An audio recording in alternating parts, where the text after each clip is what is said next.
For today's video guys, ayan, may sili tayo dito. Yung berde, yung pang sinigang. Tapos talong, luya, sibuyas, at karne. Ayan, magluluto tayo ng pork pinagoongan. So, andito yung ating bagoong. Ayan. So, ako, ginigisa ko siya, ito, walang mantika. Ayan guys. As in, wala talaga siyang mantika. So, ilagay natin, igigisa natin siya sa sarili niyang mantika. O, hindi tayo maglalagay kasi hindi naman nadikit yung karne dito.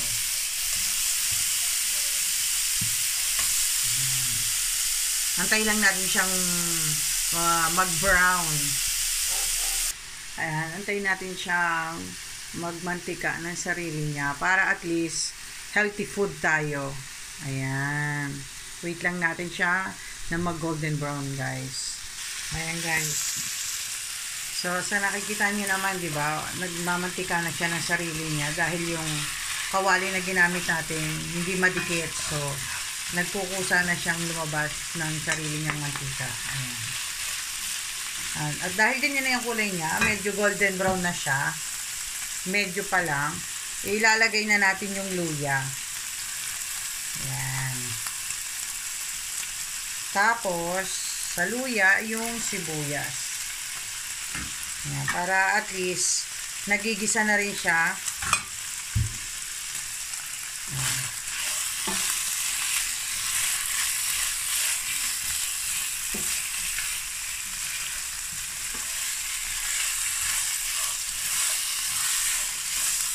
Bango.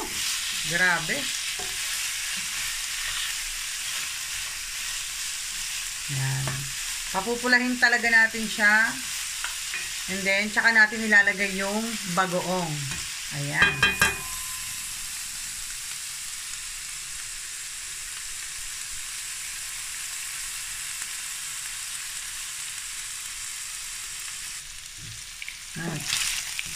Salin natin.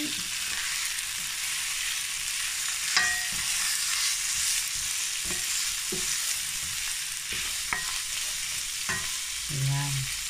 At dahil sa maganda na ang kulay ng ating karne, ayan, lalagay na natin ang isang kutsarang bagoong. Ayan. Isang kutsara lang guys, kasi kakaunti lang naman yung karne. Wala pa kang kalahating kilo yan, so isang kutsara lang talaga nilalagay ko. Ayan.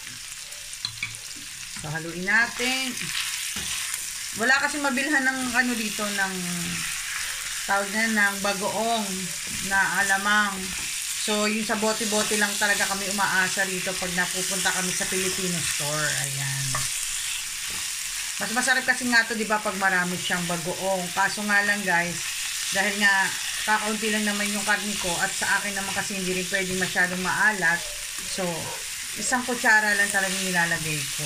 Ayan. At dahil sa ganito na ang kulay niya, ayan, ilalagay na natin yung ating sili. Ayan.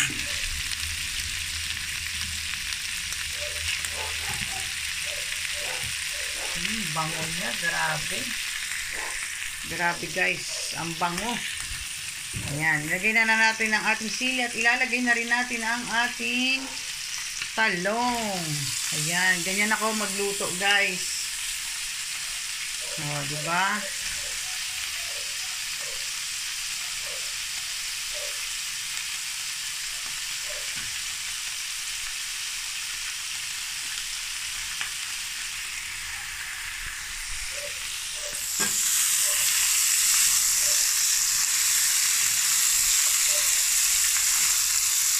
Ayan, tatakpan muna natin siya guys.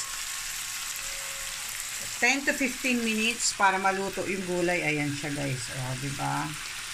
So, takpan muna natin 10 to 15 minutes guys. After 15 minutes guys. Oy, ang sarap. Ayan guys, after 15 minutes, eto na siya. Uy, grabe, ang sarap guys, ang bango. O diba, talagang wow, so yummy guys. Ayan guys, o nga pala, hindi nga po pala ako naglagay ng asin, paminta kasi is yung sa bagoong, 'di ba? Dahil medyo maalat na yung bagoong.